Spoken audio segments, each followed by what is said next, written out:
अस्सलाम वालेकुम स्टूडेंट्स, कैसे हैं आप सब। उम्मीद है आप सब ठीक होंगे स्टूडेंट्स। और क्या कर रहे थे स्टूडेंट्स? मेरे प्यारे प्यारे स्टूडेंट्स मेरा इंतज़ार कर रहे थे। Oh thank you so much. Students, आपको मैथ सब्जेक्ट पसंद है ना? क्यों पसंद है? इसमें नंबर्स होते हैं, ऐड होते हैं, सब्ट्रैक्ट होते हैं, प्लस होते हैं, माइनस होते हैं। और लास्ट टाइम तो हमने डिवीज़न भी सीख लिया है। क्या आपने डिवीज़न के क्वेश्चन को कंप्लीट कर लिया? Oh very good, very nice. मेरे अच्छे अच्छे स्टूडेंट्स अपना काम अपने टाइम पे करते हैं। और आज हम क्या सीखने वाले हैं? आज हम एक ऐसी इम्पॉर्टेंट चीज़ सीखने वाले हैं और वैसे इतनी इंटरेस्टिंग चीज़ सीखने वाले हैं कि स्टूडेंट तो छोड़ते ही नहीं है उसे, ख़ास करके छोटे छोटे बच्चे। क्या है? मनी, पैसे। हाँ, डेली आप अपने पापा से, अपनी मम्मा से पॉकेट मनी लेते हैं और मंथली मनी, पॉकेट मनी लेते हैं। क्यों लेते हैं हम ये पैसे? क्या करना होता है हमें चीज़ें ख़रीदनी होती हैं। हमें चाहता है, हमें अगर चीज़ चाहिए, कोई टॉफ़ी चाहिए, कोई चॉकलेट कैंडी चाहिए, हम चाहते हैं कि हमें पैसे मिलें। हम पैसों से चीज़ें ख़रीदते हैं, अपने टॉयज़ ख़रीदते हैं, कपड़े ख़रीदते हैं। पापा घर के सामान लेकर आते हैं, उसके लिए भी पैसे चाहिए होते हैं। ईद की ईदी भी मिलती है, वो भी पैसों की सूरत में होती है। किसी के लिए कोई गिफ्ट लेना होता है, वो भी पैसों की सूरत में होता है। तो आप अपनी ज़िंदगी में देखें कि पैसे कितने ज़रूरी हैं। हर जगह हर चीज़ ख़रीदने के लिए हमें क्या चाहिए? पैसे चाहिए। तो आज हमारा टॉपिक जो है वो भी मनी है, पैसे हैं। बहुत ज़रूरी चीज़ है और उसको समझना भी बहुत ज़रूरी है कि हमारे पास हमारी कौन सी करेंसी चलती है। कॉइन्स चलते हैं, मनी चलती हैं। देखिए यहाँ पे वैल्यूज़ हैं और यहाँ पे करेंसी है। 1 रुपीज़ का कॉइन सबने देखा है मेरे स्टूडेंट्स।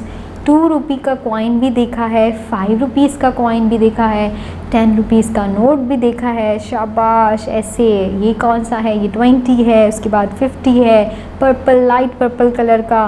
फिर उसके बाद रेड कलर का कौन सा है? ओह वाह, इट्स 100 रुपीज़, जो सब बच्चे चाहते हैं कि हमें मिल जाए। डेली 100 रुपीज़ तो नहीं मिलते, या मंथली 100 रुपीज़ मिलते हैं। 100 का रेड कलर का नोट मुझे बहुत पसंद है। और 500, it's a blue one.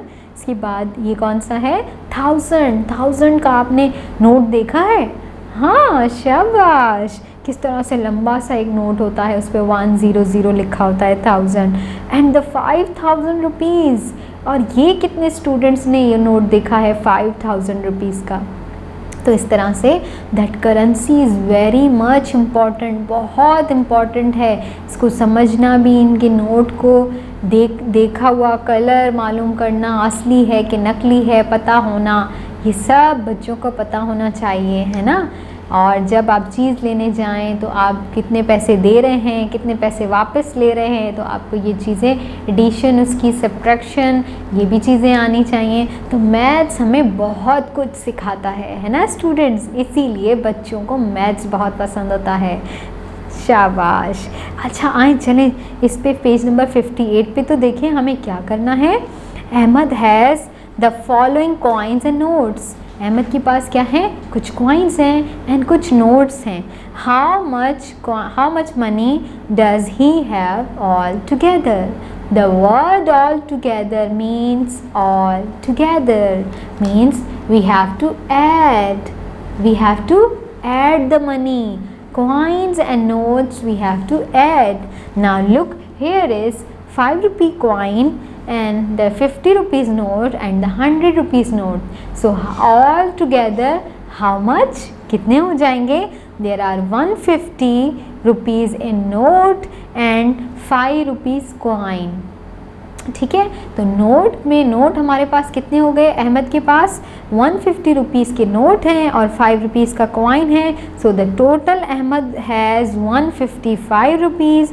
A given amount can be written in numerals and in words. हम इसको लिख भी सकते हैं इन नंबर्स, न्यूमेरल्स कहते हैं इसको, और इन वर्ड्स में भी लिख सकते हैं, जैसे हमने पहले फर्स्ट चैप्टर में सीखा था, याद है ना आपको? हमने बहुत स्टार्ट पे इसको लिखना, नंबर्स को सीखा था। तो नंबर्स को लिखना वही हम मनी को लिखना भी हो सकता है। नोट पे भी आप चेक कीजिएगा, 100 के नोट पे 100 की स्पेलिंग लिखी होती है, 1000 पे 1000 की स्पेलिंग लिखी होती है, 5000 पे 5000 की स्पेलिंग लिखी होती है। क्या आपने कभी इसको गौर किया है?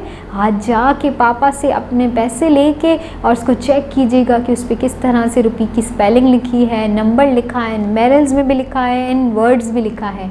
शाबाश, चेक कीजिएगा, ज़रूर चेक कीजिएगा और अपनी टीचर को बताइएगा कि आपने कैसे इसको चेक किया, देखा और आज आपने नोट को सर्वे किया है। Okay, getting? अच्छा, एक और चीज़ है जिसको हमें ध्यान देना है, वो क्या है? यू कैन कन्वर्ट और exchange the note one value with the note और अदर वैल्यू। यानी कि इसमें क्या करना है, जैसे एक तरफ आपकी एक वैल्यूज़ के वर्ड नंबर्स हैं, नोट हैं, दूसरी तरफ दूसरी वैल्यूज़ के हैं। किस तरह से? जैसे 5 रुपीज़ के 2 कॉइन्स हैं तो वो 5 होके प्लस होके हमें 10 रुपीज़ का एक नोट देते हैं। लेट्स सपोज अगर पापा आपको 10 रुपीज़ का एक नोट दे रहे हैं, ये बराबर है 5 रुपीज़ के 2 कॉइन के। समटाइम्स आपको कॉइन्स मिलते हैं as a pocket money, sometimes आपको नोट मिलते हैं, तो आप उसको कर पाते हैं ऐसे कन्वर्जन के ये बराबर ही हैं, या फिर आपको नोट के बारे में पता नहीं है। अगर पता नहीं है तो आज तो पता लग गया है, आपको समझ आ गया है कि अब नोट को किस तरह से, कितने नोट किसके बराबर हैं। Okay, there is the 50 rupees note and 50 rupees किसके बराबर है? एक नोट 20 का है, दूसरा भी 20 का है और तीसरा 10 का है। 20, 20, 40 एंड 10, 50। तो अगर 50 रुपीज़ का नोट मिल रहा है या इस तरह से 3 टूटे हुए नोट मिल रहे हैं तो इसका मतलब बराबर है। तो ये चीज़ आपको समझनी है, that is the conversion. There is 100 rupees note, other side is 50 के 2 नोट होंगे तो बराबर हो जाएगा 100 के। 20 के नोट हैं तो यहाँ पे 5 रुपीज़ के 4 कॉइन्स हैं। तो इसी तरह से आपको जिस भी हिसाब से पॉकेट मनी मिलती है तो आपको देखना चाहिए आपको डेली पॉकेट मनी कितनी मिल रही है। ओके, अपनी टीचर को बताइएगा कि हमने आज कॉन्सेप्ट लिया है मनी का, नोट्स का, कॉइन्स का, that is called the currency. Okay, and these all are the Pakistani currency. हम जो नोट चेक कर रहे हैं, पढ़ रहे हैं, that is the Pakistani currency. और जो बाहर यूज़ होती है इंटरनेशनल करेंसी वो अलग होती हैं। डिफरेंट कंट्रीज़ के डिफरेंट नोट्स एंड कॉइन्स होते हैं। ओके स्टूडेंट्स, सो इसी के साथ हम फिर नेक्स्ट टाइम मिलेंगे, इनकी एक्सरसाइज को चेक करेंगे कि हमें क्या करना है, किस तरह करना है। इसी के साथ अपना ख्याल रखिएगा और इसको दोबारा से रिपीट ज़रूर कीजिएगा, अपनी टीचर को बताइएगा, अपना ख्याल रखिएगा। अल्लाह हाफ़िज़।